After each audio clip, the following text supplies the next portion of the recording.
ఓం సమర్థ సద్గురు శ్రీ సాయినాథాయ నమః. శ్రీరామకృష్ణ కథామృతం 4వ అధ్యాయం. గృహస్థులకు ఉపదేశం. ప్రథమ పరిచ్ఛేదం.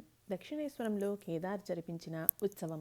ఆదివారం ఆగస్టు 13, 1882. నేడు అమావాస్య తిథి. అప్పుడు సమయం సాయంత్రం 5 గంటలు. దక్షిణేశ్వరాలయంలో శ్రీరామకృష్ణ పరమహంస తమ గదిలో కేదారాది భక్తులతో సంభాషిస్తున్నారు. కేదార్ చటర్జీ ఇల్లు హోలీ శహర్లో ఉంది. అతడు ప్రభుత్వ అకౌంటెంట్గా పనిచేస్తూ ఉండేవాడు. ఢాకాలో చాలా సంవత్సరాలు నివసించాడు. ఆ రోజుల్లో విజయకృష్ణ గోస్వామి కేదార్తో శ్రీరామకృష్ణుల గురించి మాట్లాడటం కద్దు. భగవన్మహిమలను గురించి వినగానే కేదార్ కళ్ళు అశ్రుపూరితాలు అయ్యాయి. అతడు లోగడ బ్రహ్మ సమాజస్థుడు. శ్రీరామకృష్ణులు తమ గదికి దక్షిణాన ఉన్న వసారాలో భక్తులతో పాటు కూర్చుని ఉన్నారు. రామ్, మనోమోహన్, సురేంద్ర, రాఖాల్, భవనాథ్, మాలు కూడా ఉన్నారు. నేడు కేదార్ ఒక ఉత్సవం కోసం ఏర్పాట్లు చేయించాడు. సంకీర్తన కూడా జరుగుతోంది. అందునిమిత్తం రామ్ ఒక గాయకుణ్ణి తోడ్కొని వచ్చాడు. రోజంతా ఆనందోత్సాహమే. గాయకుడు పాట పాడుతూ ఉంటే శ్రీరామకృష్ణులు తమ గదిలోని చిన్ని మంచం మీద కూర్చొని సమాధి నిమగ్నులు అయినారు. మా తదితరులు మంచం సమీపంలో నేల మీద కూర్చొని ఉన్నారు. సమాధి తత్వం, సర్వధర్మ సమన్వయం, హిందూ, ముస్లిం, క్రైస్తవులు బాహ్య స్పృహలోకి వచ్చాక శ్రీరామకృష్ణులు సమాధితత్వాన్ని గురించి చెప్పసాగారు. శ్రీరామకృష్ణులు సచ్చిదానంద లబ్ధి పొందితే సమాధి కలుగుతుంది. ఆ స్థితిలో కర్మ త్యాగమవుతుంది. గాయకుడు రాలేదే అని మదనపడుతున్నాం. ఇంతలో గాయకుడు వచ్చేశాడు. ఇక గాయకుడి పేరు ఎత్తవలసిన అవసరం లేదు కదా. తేనెటీగా ఝుంకారం చేసేది పువ్వు మీద కూర్చునే వరకే. కానీ సాధకుడు కర్మత్యాగం చెయ్యకూడదు. పూజ, జపధ్యానాలు, సంధ్యావందనాది కర్మలు, తీర్థాటనం ఇవన్నీ చేయవలసిందే. భగవత్ సాక్షాత్కారం అనంతరము ఎవరైనా విచారణ చేసే పక్షంలో అతడు పువ్వు నుండి తేనె గ్రోలుతున్నప్పుడు మెల్లగా ఝూంకారం చేసే తేనెటీగ వంటివాడు. గాయకుడు బాగా పాడాడు. శ్రీరామకృష్ణులు ఎంతో ఆనందించారు. గాయకుడితో ఇలా అన్నారు. ఏ వ్యక్తికైనా ఏదో ఒక గొప్ప గుణం, సంగీతం కానీ ఏదైనా ఒక విద్యలో నైపుణ్యం కానీ ఉంటే అతడిలో భగవత్ శక్తి ప్రత్యేకంగా ఉందని గ్రహించు. గాయకుడు: మహాశయ, భగవంతుణ్ణి పొందడానికి మార్గం ఏమిటి? శ్రీరామకృష్ణులు: భక్తే సారం. భగవంతుడు సర్వభూతాల్లోనూ విరాజిల్లుతున్నాడు. అలాగైతే భక్తుడని ఎవరిని సంబోధించటం? ఎవడి మనసు సదా భగవంతుడి మీదనే నెలకొని ఉంటుందో అతడే భక్తుడు. అహంకారం, అభిమానం ఉంటే భక్తుడు కాజాలడు. నేను అనే కొండ శిఖరాన భగవంతుని కరుణ అనే వర్షపు నీరు నిలువదు, జారి కిందకి పోతుంది. నేను కేవలం యంత్రాన్ని. కేదారాది భక్తులతో అన్ని మార్గాల ద్వారా భగవంతుణ్ణి పొందవచ్చు. అన్ని మతాలు సత్యమే. మేడ మీదికి ఎక్కటమే కావలసింది. దాన్ని నువ్వు సరైన మెట్లు ఎక్కి సాధించవచ్చు. చెక్క మెట్లు ఎక్కిపోవచ్చు, లేదా నిచ్చెన ఎక్కైనా పోవచ్చు, లేక పగ్గం గాని పాతిన వెదురు బొంగు గాని పట్టుకొని పోవచ్చు. ఇతర మతాల్లో మూఢ విశ్వాసాలు, లోటుపాట్లు ఉన్నాయని మీరు అనవచ్చు. ఉంటే ఏమిటి? ఉంటే ఉండని. నేను చెప్పేది ఏమంటే అన్ని మతాల్లోనూ లోటుపాట్లు, మూఢ విశ్వాసాలు ఉంటాయి. నా గడియారమే సరియైన సమయం చూపుతుంది అని ప్రతి ఒక్కరూ భావిస్తారు. కావలసింది భగవంతుడి పట్ల వ్యాకులత, ప్రేమ, ఆయన మీద మనస్సు లగ్నమవటం. ఆయన అంతర్యామి. అంతరంగంలోని ప్రేమ, వ్యాకులతను చూస్తాడు. ఒక తండ్రికి అధిక సంతానం ఉందని అనుకుందాం. పెద్ద పిల్లలు తండ్రిని నాన్న అని స్పష్టంగా పిలుస్తారు. చిన్నపిల్లలు నా అనో లేక నానా అనే పిలుస్తారు. నా లేక నానా అని పిలిచేవారి మీద తండ్రి కోపగించుకుంటాడా ఏమిటి? వాళ్ళు చిన్నపిల్లలు, ఇంకా సరిగా ఉచ్చరించలేకపోతున్నారే గాని తననే పిలుస్తున్నారని తండ్రి ఎరుగడా ఏమిటి? తండ్రికి పిల్లలందరూ సమానులే. అలాగే ఒకే భగవంతుణ్ణి భక్తులు అనేక పేర్లతో పిలుస్తున్నారు. ఒక చెరువుకు 4 వైపులా ఘట్టాలు ఉన్నాయి. హిందువులు ఒక ఘట్టంలో నీరు తాగుతూ ఆ నీటిని జలం అంటున్నారు. మరో ఘట్టంలో మహమ్మదీయులు నీరు తాగుతూ పానీ అంటున్నారు. అలాగే ఆంగ్లేయులు మరో ఘట్టంలో నీరు తాగుతూ వాటర్ అంటున్నారు. మరో ఘట్టంలో ఆక్వా అంటున్నారు. భగవంతుడు ఒక్కడే కానీ ఆయన్ను వేర్వేరు పేర్లతో పిలుస్తారు. ద్వితీయ పరిచ్ఛేదం. కామిని కాంచనాలే యోగానికి అడ్డంకులు. గురువారం ఆగస్టు 24, 1882 దక్షిణేశ్వర కాళికాలయం. శ్రీరామకృష్ణులు తమ గదికి ఈశాన్యం వైపు ఉన్న పొడవైన వసారాలో హాజరాతో మాట్లాడుతున్నారు. మా వచ్చి శ్రీరామకృష్ణుల పాదపద్మాలకు నమస్కరించాడు. హాజరా, రాఖాల్, రామ్లాల్ తదితరులు శ్రీరామకృష్ణులతో కొద్ది రోజులుగా నివసిస్తున్నారు. రామ్లాల్ శ్రీరామకృష్ణులు అన్న కుమారుడు. కాళికాలయ పూజారిగా ఉంటున్నాడు. శ్రీరామకృష్ణులు నవ్వుతూ మాతో ఇంకా 2-3 సార్లు ఈశ్వరచంద్ర విద్యాసాగర్ను కలుసుకోవాలి. చిత్రకారుడు మొదట చిత్రం బాహ్యాకృతిని చిత్రిస్తాడు. తరువాత తీరికగా వివరాలతో చిత్రాన్ని పూర్తి చేసి రంగులు వేస్తాడు. మట్టి బొమ్మలు తయారు చేసేవాడు మొదట బొమ్మ ఆకారాన్ని మట్టితో చేసి ఆ తరువాత శుద్ధతో రంగు పూస్తాడు. చివరికి రకరకాల రంగులను సున్నితమైన కుంచెతో వేస్తాడు. ఇలానే ఒకదాన్ని తర్వాత ఒకటి చెయ్యాలి. ఈశ్వరచంద్ర విద్యాసాగర్కు అంతా సిద్ధంగానే ఉంది. కానీ అతడి లోపలి పదార్థం ఒక పొరతో కప్పబడి ఉంది. కొన్ని మంచి పనులు చేస్తున్నాడు. కానీ అంతరంగాన ఏముందో ఎరుగడాయే. అంతరంగాన బంగారం దాగి ఉంది. లోపల భగవంతుడు నివసిస్తున్నాడు. అది తెలుసుకుంటే సమస్త కార్యకలాపాలను వదిలివేసి వ్యాకులతతో భగవంతుణ్ణి ప్రార్థించే భావన కలుగుతుంది. కాసేపు నిలబడి కాసేపు పచారులు చేస్తూ శ్రీరామకృష్ణులు మాతో మాట్లాడుతున్నారు. సాధన, కామిని కాంచనాల తుఫాను నియంత్రణ. శ్రీరామకృష్ణులు అంతరంగంలో ఉన్నదాన్ని తెలుసుకోవటానికి కొంత సాధన అవసరం. మా యావజ్జీవితం సాధన చెయ్యాలా? శ్రీరామకృష్ణులు లేదు. కానీ మొదట్లో బాగా కష్టపడి సాధన చెయ్యాలి. తర్వాత అంత పరిశ్రమ అవసరం లేదు. ఎదురుగాలి వీస్తున్నప్పుడు, గాలివాన కొడుతున్నప్పుడు, సుడిగాలి లేక తుఫాన్ చెలరేగే సమయాల్లోనూ, నది పంపుల గుండా పయనించేటప్పుడు పడవ నడిపేవాడు లేచి నిలబడి చుక్కానిని గట్టిగా పట్టుకోవలసి ఉంటుంది. కానీ వీటినన్నింటినీ దాటిన తర్వాత మరి భయం లేదు. పంపులతో కూడిన ఆ మార్గాన్ని దాటాక అనుకూల పవనాలు వీస్తున్నప్పుడు అతడు నిశ్చింతగా కూర్చుంటాడు. చుక్కాని మీద ఊరకే చెయ్యి వేసి ఉంటాడు. తరువాత తెరచాపను మెల్లగా ఎత్తుతాడు. తదనంతరం పొగత్రాగు మొదలు పెడతాడు. అలాగే మానవ జీవన యాత్రలో కూడా కామినీ కాంచనాలు అనే సుడిగాలను, గాలివానలను అధిగమించాకనే జీవితంలో శాంతి లభిస్తుంది. యోగతత్వం, యోగభ్రష్టుడు నివాత నిష్కంపమివ ప్రదీపం. యోగావరోధాలు. కొందరిలో యోగి లక్షణాలు కానవస్తాయి. కానీ వారు కూడా ఎంతో జాగ్రత్తగా ఉండాలి. కామినీ కాంచనాలే యోగానికి విఘ్నం కలిగిస్తాయి. భోగవాసనలు కొద్దిగా ఉండటం చేత యోగభ్రష్టుడై సంసారంలో వచ్చి పడతాడు. కానీ ఆ భోగవాసనలు సమసిపోయాక తిరిగి భగవంతుణ్ణి కోరతాడు. తిరిగి యోగావస్థ పొందుతాడు. సట్కాకల్ అనబడే చేపలు పట్టే వలను చూసావా? మా లేదండి, నేను చూడలేదు. శ్రీరామకృష్ణులు గ్రామీణ ప్రాంతాల్లో దాన్ని వాడతారు. ఒక వెదురు బొంగును నేలలో పాతి దాని రెండవ చివరను వంచి పెడతారు.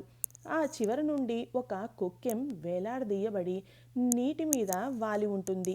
ఆ కొక్కానికి ఒక ఎర కట్టబడి ఉంటుంది. చేప ఎరను నోట కరుచుకున్నప్పుడు హఠాత్తుగా వెదురు బొంగు నిట్ట నిలువు స్థానాన్ని చేరుకుంటుంది. మళ్ళీ ఉదాహరణకు త్రాసును చూడు. ఒకవైపు బరువు వేస్తే కింద ముళ్ళు పై ముళ్ళు ఒకే గీత వద్ద నిలువవు. కింద ముళ్ళు మనస్సు, పై ముళ్ళు భగవంతుడు. కింద ముళ్ళు పై ముళ్ళుతో సమాంతరంగా ఉండటమే యోగం. మనస్సు స్థిరం కాకపోతే యోగం సిద్ధించదు. మనస్సు అనే దీపాన్ని ఈ సంసారమనే వాయువు సదా కదిలిస్తూ ఉంటుంది. దీపం ఏమాత్రం చలించకుండా స్థిరంగా నిలిచినప్పుడే యోగం ప్రాప్తిస్తుంది. యోగానికి కామినీ కాంచనాలే అడ్డంకులు. విశ్లేషించి చూడు. స్త్రీ శరీరంలో ఏముంది? రక్తం, మాంసం, కొవ్వు, మలమూత్రాలు మొదలైనవే కదా. అలాంటి శరీరం పట్ల ఆసక్తి ఎందుకు ఉంచుకోవాలి? కొన్ని సమయాల్లో త్యాగాన్ని సాధన చేయటానికి నేను రాజసిక భావాన్ని కల్పించుకుంటాను. జరి అంచు ఉడుపులు ధరించి వేలికి ఉంగరం పెట్టుకుని పొడవాటి గొట్టం గల హుక్క పీల్చాలనే ఆశ కలిగింది. మధుర్బాబు వెంటనే వాటిని సమకూర్చాడు. కాసేపు వాటన్నిటినీ ధరించాను. తర్వాత మనస్సుతో, ఓ మనసా, జరీ అంచు వస్త్రం అంటారే, అది ఇదే. అంటూ తక్షణమే దాన్ని విప్పి విసిరిపారేశాను. ఆ తరువాత దానివైపు నా మనస్సు పోలేదు. మనస్సా, దీని పేరే శాలువ, దీని పేరే ఉంగరం, ఇదే పొడవైన హుక్కాతో పొగ పీల్చటం అంటూ మనస్సుకు చెప్పాను. తర్వాత అన్నింటినీ ఆవల పారేశాను. ఆ తరువాత మళ్ళీ నా మనస్సులో వాటిపై కోర్కె జనించలేదు. సంధ్యా సమయం అవుతోంది. గది ఆగ్నేయ వసారా గుమ్మం వద్ద శ్రీరామకృష్ణులు ఒంటరిగా మాతో మాట్లాడుతున్నారు. శ్రీరామకృష్ణులు, యోగి పుంగవుడి మనస్సు సదా భగవంతుడి మీదనే ఉంటుంది. ఆత్మస్థుడై ఉంటాడు. చూడగానే అతన్ని గుర్తించవచ్చు. అతడి కళ్ళు గుడ్లు పొదిగే సమయంలో పక్షి కళ్ళలా పరధ్యానంగా ఉంటాయి. పక్షి మనస్సు పూర్తిగా గుడ్ల మీదే నిలిచి ఉంటుంది. ఇలాంటి చిత్రాన్ని నాకు ఒకటి తెచ్చి చూపిస్తావా? మా సరేనండి, అలాంటి చిత్రం ఎక్కడైనా దొరుకుతుందేమో ప్రయత్నిస్తాను. తృతీయ పరిచ్ఛేదం. గురు శిష్యుల సంవాదం. గోప్య విషయాలు. సంధ్యా సమయం అయింది. కాళికాలయంలోనూ రాధాకాంత ఆలయంలోనూ ఇతర ఆలయాల్లోనూ గదులలోనూ దీపాలు వెలిగాయి. శ్రీరామకృష్ణులు తమ గదిలోకి వెళ్ళి చిన్న మంచం మీద కూర్చొని కొంతసేపు జగన్మాతృ చింతన చేశారు. ఆ తరువాత మధురంగా భగవన్నామస్మరణ చెయ్యసాగారు. శ్రీరామకృష్ణుల గదిలో సాంబ్రాణి పొగ వేశారు. ఒక పక్క ప్రమిద దీపం వెలుగుతోంది. కాసేపట్లో శంఖారావం, కంచుగంటలు ధ్వనులు వినవచ్చాయి. కాళికాలయంలో హారతులు మొదలయ్యాయి. నాడు శుక్లపక్ష దశమి. చంద్రుడు 4 వైపులా వెన్నెల వెదజల్లుతున్నాడు. హారతులు పూర్తయ్యాయి. శ్రీరామకృష్ణులు చిన్న మంచం మీద కూర్చున్నారు. గదిలో మా మాత్రం నేల మీద కూర్చుని ఉన్నాడు. శ్రీరామకృష్ణులు మాతో మాట్లాడసాగారు. కర్మణ్యేవాధికారస్తే మా ఫలేషు కదాచన. శ్రీరామకృష్ణులు, నిష్కామ కర్మ గావించు. ఈశ్వరచంద్ర విద్యాసాగర్ చేస్తున్నవన్నీ మంచి పనులే, కానీ వాటిని నిష్కామంగా చెయ్యటానికి ప్రయత్నించాలి. మా అవునండి, కర్మలు నిర్వర్తిస్తూ ఉంటే భగవల్లాభం కలుగుతుందా? కొన్ని రోజుల క్రితం ఒక హిందీ పుస్తకంలో ఇలా చదివాను. జహా రామ్ తహా నెహి కామ్, జహా కామ్ తహా నెహి రామ్. అంటే రాముడు ఉన్న చోట కామం ఉండదు, కామం ఉన్న చోట రాముడు ఉండడు. శ్రీరామకృష్ణులు, ప్రతి ఒక్కరూ కర్మలు చేస్తూనే ఉన్నారు. భక్తుడు భగవన్నామస్మరణ చెయ్యటము కర్మే. అద్వైతులు సోహం భావంతో ధ్యానం చెయ్యటము కర్మే. ఇంతెందుకు, ఊపిరి వదలటం కూడా కర్మే సుమా. కర్మత్యాగం చేసే ఉపాయం లేదు. అందుచేత కర్మలు చెయ్యి, కానీ ఫలితాన్ని భగవంతునికే వదిలిపెట్టు. మా అలాగే చేస్తాను. అధిక ధన సంపాదనకు ప్రయత్నించవచ్చా? శ్రీరామకృష్ణులు, ధార్మిక జీవనానికై చెయ్యవచ్చు. అధికంగా ధనం సంపాదించడానికి ప్రయత్నించు, కానీ సరి అయిన మార్గంలోనే. లక్ష్యం ధన సంపాదన కాదు, భగవత్ సేవయే. భగవంతుని సేవించటానికై సంపాదించే డబ్బులో దోషం ఉండదు. మా కుటుంబ కర్తవ్యం ఎంతకాలం? శ్రీరామకృష్ణులు, తిండి బట్టలకు కష్టపడనంత వరకు. పిల్లలు తమ కాళ్ల మీద నిలబడ్డ తర్వాత వాళ్ల భారాన్ని వహించే అవసరం లేదు. పక్షిపిల్ల స్వయంగా ఆహారం సేకరింప నేర్చిన తర్వాత తల్లి వద్దకు వెళితే తల్లి దాన్ని ముక్కుతో పొడిచి వెళ్ళగొడుతుంది. మా ఎంతకాలం కర్మలు ఆచరించాలి? శ్రీరామకృష్ణులు, కాయ కాస్తే పువ్వు నిలబడదు. భగవద్దర్శనం అయ్యాక కర్మలు చేయనక్కర్లేదు. అందుకు మనస్సు ఇచ్చగించదు కూడా. తాగుబోతూ అధికంగా కళ్ళు తాగితే అతడికి స్పృహే ఉండదు. ఏదో కాస్త పుచ్చుకుంటే పనిపాట్లు చేసుకోగలుగుతాడు. భగవంతుడి వైపు ఎంతగా పోతావో ఆయన అంతగా నీ పనిని తగ్గిస్తాడు. భయపడకు. కోడలు గర్భవతి అయితే అత్తగారు ఆమె పనిని కొద్ది కొద్దిగా తగ్గించి వేస్తుంది. నెలలు నిండాక ఆమెను ఏ పనిని తాకనివ్వదు. బిడ్డ పుట్టాక ఆ బిడ్డ సంరక్షణే ఆమె కర్తవ్యం. కర్మ తీరిపోతే ఎంతో నిశ్చింతగా ఉండొచ్చు. గృహిణి ఇంటి పనంతా పూర్తి చేసుకుని స్నానానికి వెళ్ళినప్పుడు ఎంత పిలిచినా తిరిగి చూడదు. భగవల్లాభం, భగవద్దర్శనం అంటే దానికి మార్గం ఏది? మా అయ్యా, భగవల్లాభం అంటే అర్థం ఏమిటి? దేన్ని భగవద్దర్శనం అంటారు? అది ఎలా లభిస్తుంది? శ్రీరామకృష్ణులు, వైష్ణవమత సాంప్రదాయాన్ని అనుసరించి భగవదన్వేషకులు 4 విధాలుగా విభజింపబడ్డారు. ప్రవర్తకుడు, సాధకుడు, సిద్ధుడు, సిద్ధసిద్ధుడు. బాటలో అప్పుడే కాలు పెట్టిన వ్యక్తిని ప్రవర్తకుడని పేర్కొంటారు. పూజ, జప, ధ్యాన, నామ సంకీర్తనాది సాధన భజనలు చేస్తున్న వ్యక్తిని సాధకుడు అని పిలుస్తారు. భగవంతుడు ఉన్నాడనే బోధ కలిగిన వ్యక్తిని సిద్ధుడు అంటారు. సిద్ధుని స్థితి వేదాంతంలో ఈ ఉపమానంతో వర్ణింపబడింది. గృహ యజమాని చీకటి గదిలో నిద్రపోతున్నాడు. అతన్ని వెతకటానికే వచ్చిన వ్యక్తి చీకట్లో తడుముతూ ఉంటే సోఫా మీద చెయ్యి పడగానే నేతి నేతి, ఇది కాదు ఇది కాదు అంటాడు. చేతికి కిటికీ తగలగానే నేతి నేతి అంటాడు. తలుపు మీద చెయ్యి పడగానే నేతి నేతి అంటాడు. ఆ తర్వాత యజమాని శరీరం మీద చెయ్యి తగలగానే ఇక్కడ ఉన్నాడు ఉన్నాడు అంటాడు. అంటే ఆ వ్యక్తికి యజమాని ఉన్నాడని మాత్రమే బోధపడింది, కానీ అతన్ని గురించి ఎక్కువగా తెలియదు. మరొక కోవకు చెందినవారు ఉన్నారు. వారే సిద్ధసిద్ధులు. ఇంటి యజమానితో అతి సన్నిహిత పరిచయం ఏర్పడటం అనే స్థితే ప్రత్యేకం. ప్రేమ భక్తి ద్వారా భగవంతునితో అతి సన్నిహితమైన పరిచయం కలిగిన స్థితి అది. సిద్ధులు భగవంతుని పొందినవారే, దానిలో సందేహమే లేదు. కానీ సిద్ధసిద్ధులు ఆయనతో అతి సన్నిహితంగా మెలిగేవారు. భగవల్లాభం కోరే పక్షంలో శాంత, దాస్య, సఖ్య, వాత్సల్య, మధుర భావాల్లో ఏదో ఒకదాన్ని ఆశ్రయించాలి. శాంతభావం, ఋషులకు ఈ భావం ఉండేది. భోగవాసన ఇసుమంత కూడా వారికి ఉండదు. భార్యకు భర్త పట్ల ఉన్న ప్రేమాభిమానం వంటిది ఇది. ఆమె అతన్ని మన్మధునిగానే గాంచుతుంది. దాస్యభావం హనుమంతుడి భావం మాదిరి. రామకార్యార్థమైపోయేటప్పుడు సింహపరాక్రముడు భార్యలోనూ దాస్యభావం ఉంటుంది. భర్తను ప్రాణసమానంగా సేవిస్తుంది. తల్లికి కూడా కొంత దాస్యభావం ఉంటుంది. యశోద కూడా ఈ భావం ఉండేది. సఖ్యభావం స్నేహితుని మాదిరి. రా పక్కన కూర్చో అన్న స్థాయిలో సన్నిహితంగా మెలగటం. కుచేలుని వంటి వారు ఒక్కొక్కసారి ఎంగిలి చేసిన పళ్లను కృష్ణునికి ఇచ్చారు, తినిపించారు. ఇంకొకసారి భుజాల మీద ఎక్కి కూర్చున్నారు. వాత్సల్య భావం యశోద భావం వంటిది. ఈ భావం భార్యలో కూడా కొంత ఉంటుంది. భర్తకు మనసారా భోజనం పెడుతుంది. బిడ్డ కడుపారా తింటేనే తల్లికి తృప్తి. కృష్ణుడు తింటాడని చేత వెన్న పట్టుకొని యశోద తిరుగుతూ ఉండేది. మధురభావం రాధాదేవి భావన లాంటిది ఇది. భార్య స్థితి కూడా ఇదే. ఈ మధురభావంలో శాంత, దాస్య, సఖ్య, వాత్సల్యాది భావాలు అన్నీ ఇమిడి ఉన్నాయి. మా అయ్యా, ఈ కళ్ళతో భగవంతుణ్ణి చూడగలమా? శ్రీరామకృష్ణులు, భగవంతుణ్ణి ఈ చర్మచక్షువులతో చూడలేము. సాధనలు చేయగా ప్రేమచక్షువులు, ప్రేమ కర్ణాలతో కూడుకున్న ప్రేమమయ దేహం ఏర్పడుతుంది. అలా ప్రేమచక్షువులతో భగవంతుణ్ణి దర్శించవచ్చు. ఆ ప్రేమకర్ణాలకు దైవవాణి వినపడుతోంది. ఆ విధంగానే ప్రేమమయ అవయవాలు కూడా ఏర్పడతాయి. ఈ మాటలకు మా ఫక్కున నవ్వాడు.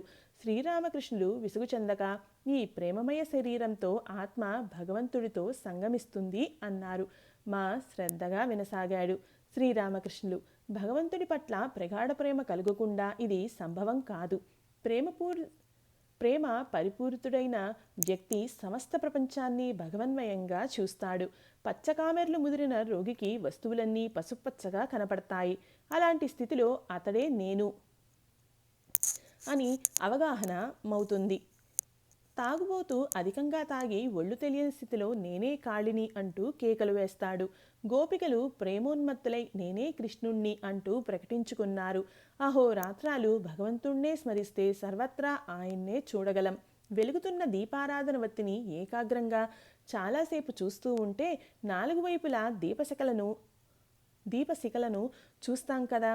నాలుగు వైపులా కనబడే దీపశిఖలు నిజమైనవి కావు అన్న భావం అప్పుడు మా మనస్సులో తళుక్కుమంది. భగవద్దర్శనం అంటే మతిభ్రమణమా? సంశయాత్మ వినశ్యతి. అంతర్యామి అయిన శ్రీరామకృష్ణులు ఇలా అన్నారు. చైతన్యాన్ని గురించి చింతన చేస్తే అచైతన్యులం ఎన్నటికీ కాజాలం. మాటిమాటికి భగవంతుణ్ణి గురించే చింతిస్తూ ఉంటే మతిభ్రమ కలుగుతుంది అని ఒకసారి శివనాథ శాస్త్రి అంటే నేను అతడితో ఏమిటి, చైతన్యాన్ని స్మరిస్తుండే వ్యక్తి అచైతన్యం ఎలా అవుతాడు అన్నాను. మా చిత్తం, నాకు అది అర్థమైంది. ఇది అనిత్యమైన వస్తువులను స్మరించడం కాదు కదా. భగవంతుడు నిత్య చైతన్య స్వరూపుడు. ఆయనలో మనస్సును లగ్నం చేస్తే మనిషి అచైతన్యం ఎలా అవుతాడు? శ్రీరామకృష్ణులు ప్రసన్నంగా, ఇది భగవంతుని కృప. ఆయన కృపలేనిదే సందేహం నివృత్తి కాదు. ఆత్మసాక్షాత్కారం కలగకుండా సందేహ నివృత్తి కాదు. ఆయన కృప కలిగితే ఇక ఎలాంటి భయమూ లేదు. బిడ్డ తండ్రి చేయి పట్టుకొని నడుస్తున్నా పడిపోయే అవకాశం ఉంది కదా. కానీ తండ్రి బిడ్డ చేయి పట్టుకుంటే ఇక భయం లేదు. భగవంతుడు కృపతో సందేహాలను రూపుమాపి దర్శనమిస్తే ఇక కష్టాలు ఉండవు. కానీ ఆయన్ను పొందటానికి ఎంతో మనోవ్యాకులతతో సాధన ప్రార్థనలు చేయగా ఆయన కృప లభిస్తుంది. బిడ్డ ఎంతోసేపు అటూ ఇటూ పరుగులు పెడుతూ ఉండటం చూసి తల్లికి దయ కలుగుతుంది. దాక్కుని ఉన్న ఆమె బయటకు వచ్చి బిడ్డ ఎదుట నిలబడుతుంది. భగవంతుడు మనలను అంతగా పరుగులు పెట్టించడం ఎందుకు అని ఆలోచిస్తున్నాడు. వెంటనే శ్రీరామకృష్ణులు ఇలా అన్నారు, మనం అటూ ఇటూ పరుగులు పెట్టాలన్నదే ఆయన ఇచ్చ. అప్పుడే తమాషాగా ఉంటుంది. తన లీలా మూలంగానే ఆయన ఈ లోకాన్ని సృష్టించాడు. దీన్నే మహామాయ అంటారు. అందుకే ఈ శక్తి స్వరూపిణిని జగజ్జనని చరణాల వద్ద శరణాగతుడవు కావాలి. ఆమె మాయాపాసంతో బంధించి ఉంది. ఈ పాసాన్ని ఛేదింపగలిగితే భగవద్దర్శనం కలుగుతుంది. ఆద్యాశక్తి మహామాయ శక్తి సాధన. భగవంతుడి కృపను సాధించుకోవాలి అంటే ఆద్యాశక్తి స్వరూపిణిని ప్రసన్నురాలిగా చేసుకోవాలి. ఆమె మహామాయ జగత్తును మైమరిపింపచేస్తూ సృష్టి స్థితి ప్రళయాలను నిర్వర్తిస్తోంది. ఈ అజ్ఞానపు తెరను మన కళ్ళ ముందు పరిచింది. ఆ మహామాయ తలుపు తెరిస్తేనే లోపలికి ప్రవేశించవచ్చు. బయటపడి ఉంటే బాహ్య వస్తువులను చూడగలం. ఆ నిత్య సచ్చిదానంద పురుషుణ్ణి తెలుసుకోలేం. అందుకే దేవీ మహత్య దుర్గా సప్తశతి పురాణంలో మధుకైటభుల పదకై బ్రహ్మాది దేవతలు మహామాయను స్తుతించారు. శక్తే ఈ జగత్తుకు మూలాధారం. ఆదిశక్తిలోనే విద్య అవిద్య నెలకొని ఉన్నాయి. అవిద్య మోహంలో పడవేస్తుంది. కామిని కాంచన వాంఛ దానిలో ఉండే ఉద్భవిస్తుంది. అది మనిషిని మోహపరవశుని గావిస్తుంది. భక్తి జ్ఞాన దయ ప్రేమల ద్వారా విద్య భగవంతుడి వద్దకు తీసుకొని పోతుంది. ఆ అవిద్యను ప్రసన్నం చేసుకోవాలి. అదే శక్తి పూజల ఉద్దేశం. ఆమెను ప్రసన్నం చేసుకోవడానికే పలు భావాలలో పూజలు ఉన్నాయి. దాసీభావంతోనూ సంతాన భావంతోనూ వీరభావంతోనూ ఉపాసిస్తారు. అంటే పురుషుడు రతిలో స్త్రీని ఎలా సంతృప్తిపరుస్తాడో వీరభావంలో ఆమెను అలా ఆనందపరచాలి. శక్తి సాధనలు ఎంతో కష్టం. నేను సఖీభావంలోనూ దాసీభావంలోనూ 2 ఏళ్ళు గడిపాను. కానీ సంతానభావమే నా సహజ నైజం. స్త్రీల స్థనాలను నా కన్నతల్లి స్థనాలుగా భావిస్తాను.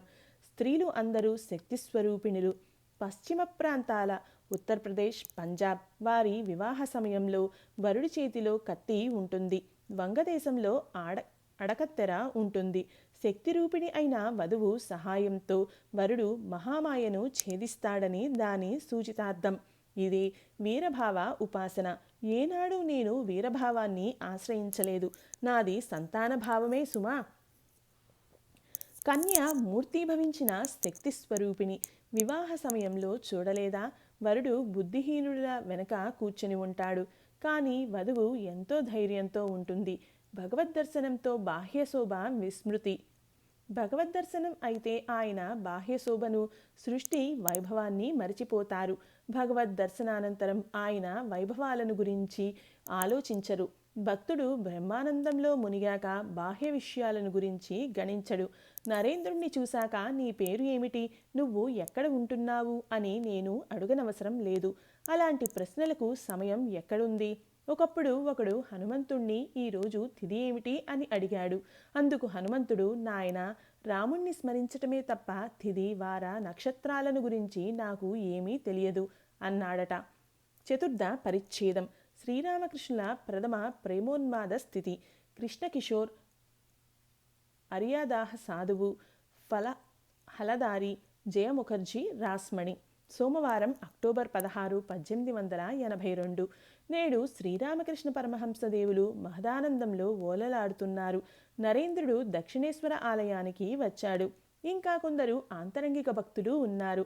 శ్రీరామకృష్ణులతో పాటు రాకాల్, రామ్లాల్, హాజరాలు ఉన్నారు. బ్రహ్మ సమాజానికి చెందిన ఒకరిద్దరు నరేంద్రుడితో కలిసి వచ్చారు. మా కూడా వచ్చాడు. నరేంద్రుడు గంగలో స్నానం చేసి శ్రీరామకృష్ణులతో కలిసి మధ్యాహ్న భోజనం చేశాడు. భోజనానంతరం శ్రీరామకృష్ణులు తమ గదిలో పరుపు పరచమన్నారు. దానిమీద భక్తులు, ముఖ్యంగా నరేంద్రుడు విశ్రమిస్తారు. చాపపరిచి పరుపు, దిండ్లు అమర్చబడ్డాయి. శ్రీరామకృష్ణులు ఒక పిల్లవాడి మాదిరి నరేంద్రుడి సమీపంలో పరుపు మీద కూర్చున్నారు. భక్తులతో, ముఖ్యంగా నరేంద్రుడితో అతన్ని చూస్తూ వికసిత వదనంతో ఆయన ఆనందంగా మాట్లాడసాగారు. ఆయన స్థితి, జీవితం అన్నీ మాటల మధ్య ప్రస్తావనకు వచ్చాయి. శ్రీరామకృష్ణులు నరేంద్రాదులతో, నాకు ఆధ్యాత్మిక భావోద్రేకం కలిగినప్పుడు సదా భగవత్ ప్రసంగాలు ఆలకించాలని ఆరాటపడేవాణ్ణి. భాగవతం, ఆధ్యాత్మ రామాయణం, భారతం మొదలైన పురాణ కాలక్షేపాలు ఎక్కడ జరిగేవో విచారించి తెలుసుకునేవాణ్ణి.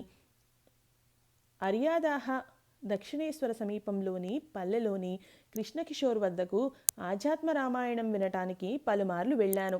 కృష్ణకిషోర్కు ఎంత విశ్వాసం! ఒకసారి బృందావనంలో తిరుగుతూ ఉంటే అతడికి దాహం వేసింది. కాస్త దూరంలో ఒక బావిని చూశాడు.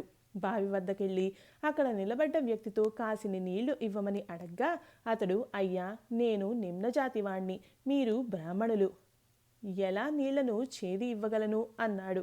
శివనామం ఉచ్చరించు, శివ శివ అని స్మరిస్తే నువ్వు పవిత్రుడవవుతావు అని కృష్ణకిషోర్ చెప్పగా అతడు శివ శివ అంటూ నీళ్లు చేది ఇచ్చాడు. నిష్ఠాగరిష్ఠుడైన కృష్ణకిషోర్ ఆ నీరు త్రాగాడు. ఎంత విశ్వాసం! ఒకసారి అరియాదాహ గంగాఘట్టానికి ఒక సాధువు వచ్చి ఉన్నాడని విని నేను, కృష్ణకిషోర్ అక్కడికి వెళ్ళదలుచుకున్నాం. కాళికాలయంలో ఉన్న హలదారికి ఈ విషయం చెప్పగా అతడు, మట్టి పంజరాన్ని చూడ్డంలో ఏం ప్రయోజనం ఉంది అన్నాడు. హలదారి గీత, వేదాంతాలను అధ్యయనం చేస్తుంటాడు కదా, అందుకని సాధువును మట్టి పంజరమని పేర్కొన్నాడు. ఈ మాట కృష్ణకిషోర్కు చెప్పగా అతడికి మహాకోపం వచ్చింది. ఏమిటి, హలదారి ఇలాంటి మాట అన్నాడా? ఎవడు భగవత్స్మరణ, రామస్మరణ చేస్తాడో, భగవంతుడి కోసం సర్వం త్యాగం చేస్తాడో అలాంటి వ్యక్తి శరీరం మట్టి పంజరమా? భక్తుడి దేహం చిన్మయమని అతడు ఎరుగడా అన్నాడతడు. కృష్ణకిషోర్కు హలదారిపై వచ్చిన కోపం అంతా ఇంతా కాదు. కృష్ణకిషోర్ కాళికాలయంలో పువ్వులు కోయటానికి వచ్చేవాడు. హలదారి ఎదురుపడితే ముఖం తిప్పుకునేవాడు. అతడితో మాట్లాడేవాడు కూడా కాదు. ఒకరోజు కృష్ణకిషోర్, జందెం ఎందుకు తీసివేశావు అని నన్ను అడిగాడు. ఆ సమయంలో నా స్థితే మారిపోయింది. పెద్ద గాలివానుకు కొట్టుకుని పోయినట్లు పాత చిహ్నాలన్నీ ఎగిరిపోయాయి. బాహ్య ప్రపంచ స్పృహే నాకు లేకపోయింది. ధరించిన వస్త్రమే ఒంటి మీద నిలవకున్నప్పుడు జందెం మాట ఏమని చెప్పేది?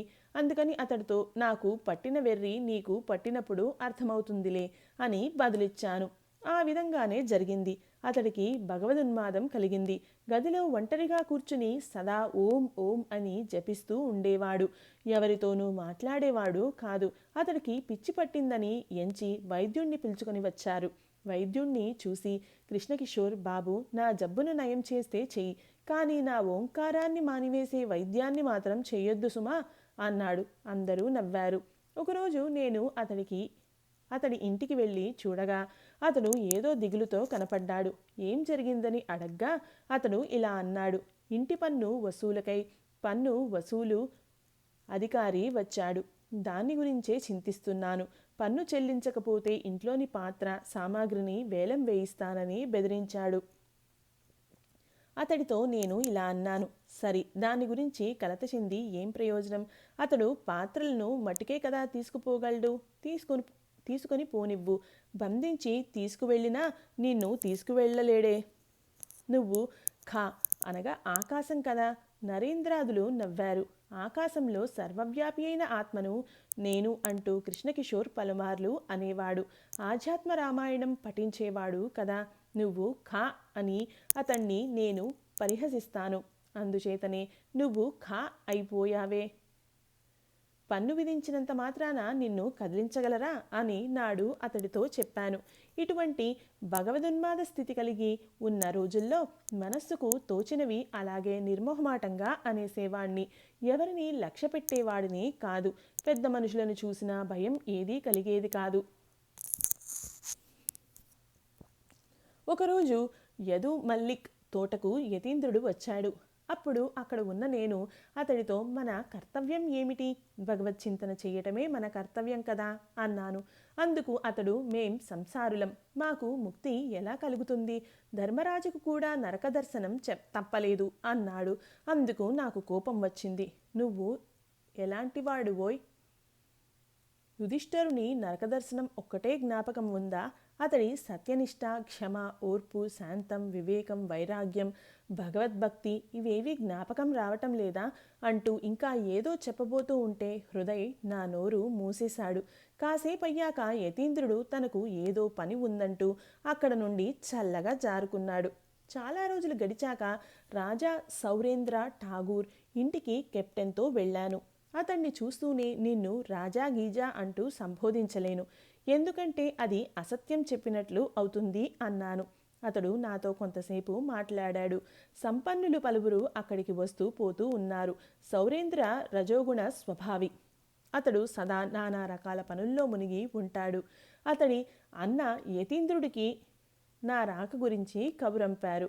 అందుకు అతడు గొంతు నొప్పి కారణాన రాలేనని బదులు పంపాడు. అలాంటి దైవోన్మాద స్థితిలో ఒకరోజు వరాహనగరం స్నానఘట్టంలో జపం చేసుకుంటూ జయముఖర్జీ కనపడ్డాడు. కానీ అతగాడి మనస్సు మరెక్కడో తిరుగాడుతుంది. అతడి వద్దకు వెళ్ళి 2 చెంపలు వాయించాను. ఇంకో రోజు రాణి రాస్మణి కాళికాలయానికి వచ్చింది. పూజా సమయంలో వచ్చి 2-3 పాటలు పాడమని కోరింది.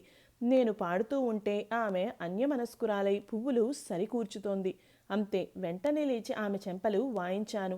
ఆమె ఆశ్చర్యచకితురాలై చేతులు 2 జోడించి కూర్చుండిపోయింది.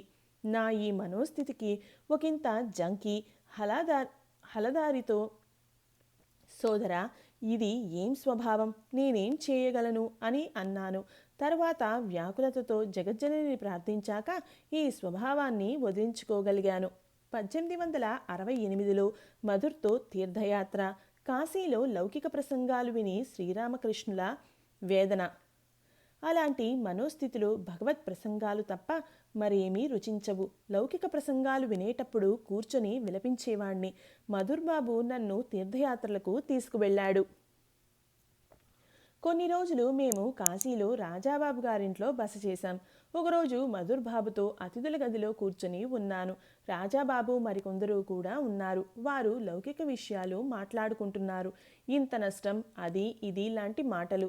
అమ్మ, రాస్మణి ఆలయంలో ఎంతో బాగుండేవాడినే, తీర్థయాత్ర కోసం వచ్చి కూడా కామినీ కాంచనాల ప్రసంగాలేనా అక్కడ? అనగా దక్షిణేశ్వరంలో ఇలాంటి లౌకిక ప్రసంగాలు వినిపించవు కదా అంటూ విలపించాను. శ్రీరామకృష్ణులు భక్తులను, ముఖ్యంగా నరేంద్రుణ్ణి విశ్రమించమని చెప్పారు. ఆయన కూడా చిన్న మంచం మీద విశ్రమించారు. 5వ పరిచ్ఛేదం. భజనానందంలో నరేంద్రునితో ప్రేమాలింగనం. సాయంత్రమైంది. నరేంద్రుడు పాడుతున్నాడు. రాకాల్, లాటు, మా, హాజరా, నరేంద్రుడి బ్రహ్మసమాజ మిత్రుడు ప్రియ ప్రభృతులు ఉన్నారు. మృదంగనాదం పాటకు జత చేరింది. నరేంద్రుడు తక్కిన భక్తులంతా శ్రీరామకృష్ణుల చుట్టూ తిరుగుతూ సంకీర్తన చేస్తున్నారు. శ్రీరామకృష్ణులు భక్తులతో పాటు ఆనందంతో నృత్యం చేస్తూ సంకీర్తన చేశారు. సంకీర్తన పూర్తిగానే శ్రీరామకృష్ణులు నరేంద్రుణ్ణి మాటిమాటికి ఆలింగనం చేసుకుని, ఈరోజు నాకు ఎంతో ఆనందం కలిగించావు నాయనా అన్నారు. రాత్రి సుమారు 8 గంటల సమయం. అప్పటికి శ్రీరామకృష్ణుల హృదయంలో ప్రేమ ప్రవాహం ఉప్పొంగుతూనే ఉంది. తమ గదికి ఉత్తరాన ఉన్న వసారాలో ఒంటరిగా పచార్లు చేస్తున్నారు. మధ్య మధ్యలో జగజ్జననితో కూడా ఏదో మాట్లాడుతున్నారు. హఠాత్తుగా ఉన్మత్తుని మాదిరి ఇలా అంటున్నారు. నువ్వు నన్నేం చేయగలవు? జగజ్జనని ఎవరికి తోడుగా ఉంటుందో అతన్ని మాయ ఏం చేయగలదు అని శ్రీరామకృష్ణులు అంటున్నారా ఏమిటి? నరేంద్రుడు, మా ప్రియ, వీరు శ్రీరామకృష్ణుల వద్దనే ఆ రాత్రి ఉంటారు. శ్రీరామకృష్ణుల ఆనందానికి మేర లేకుండా పోయింది. మాతృదేవి సహబత్తులో నివసిస్తోంది. ఆమె రొట్టెలు, పప్పు మొదలైనవి చేసి భక్తుల కోసం రాత్రి భోజనం పంపించారు. ఆగ్నేయ వసారాలో ఆకులు వేశారు.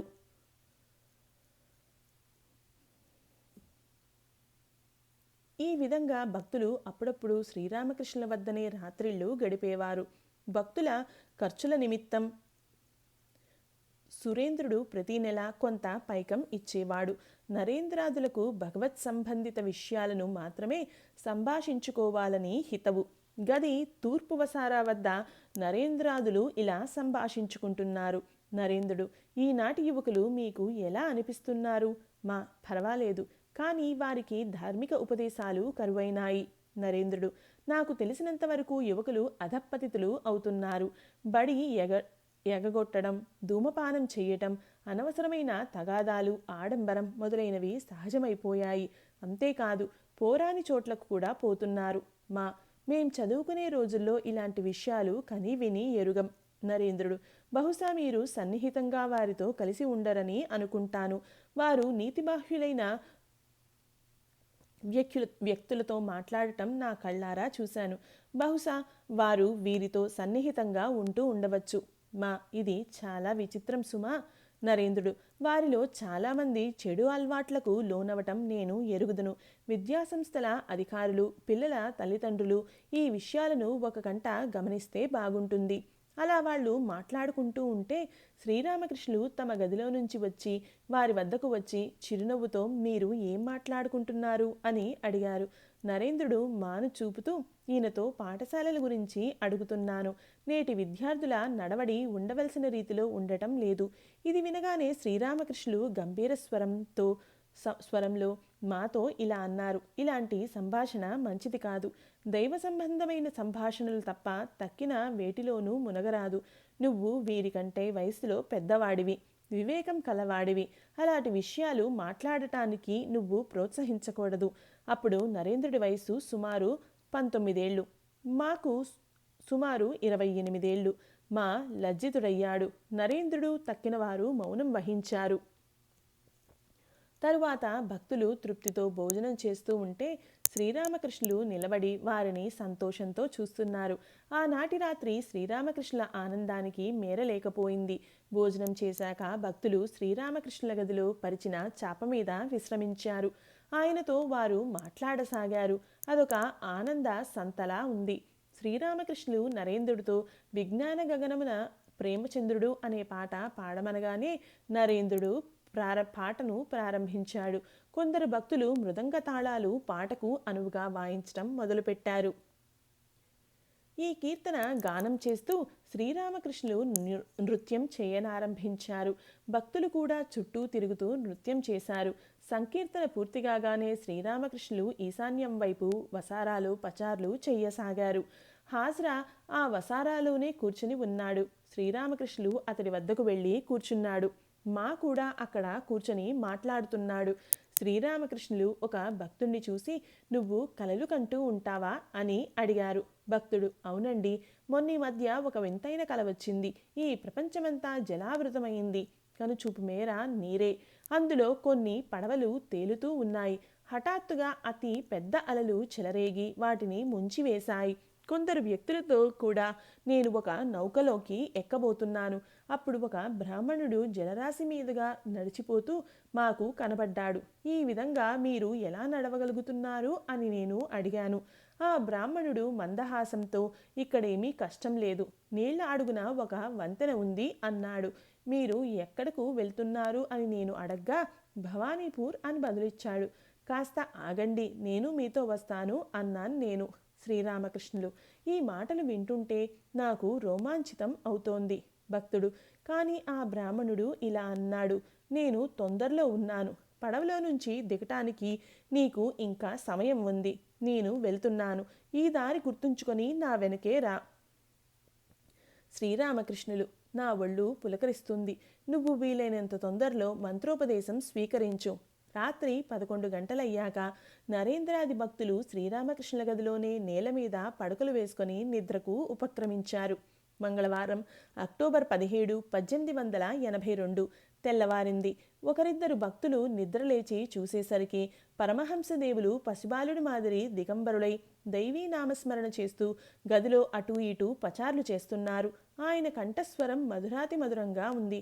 ఒకసారి గంగానది వైపు చూస్తూ, మరొకసారి గదిలోని దేవుళ్ల చిత్రపటాల వద్ద మోకరిల్లుతూ, వేరొకసారి మధురస్వరంతో పవిత్రనామ కీర్తన చేస్తున్నారు. ఇలా పలుకుతున్నారు: వేదాలు, పురాణాలు, తంత్రశాస్త్రాలు, గీత, గాయత్రి, భాగవతం, భక్తులు, భగవానుడు. గీతను ఉద్దేశిస్తూ అనేకసార్లు త్యాగి త్యాగి త్యాగి అని అంటున్నారు. తదుపరి బ్రహ్మం నువ్వే, శక్తివి నువ్వే, స్త్రీవి నువ్వే, పురుషుడవు నీవే, విరాట్ నువ్వే, స్వరాట్ నువ్వే, నిత్యం నువ్వే, లీలామయుడవు నువ్వే, చతుర్వింశతి తత్వాలు నువ్వే అని మాటిమాటికి అంటున్నారు.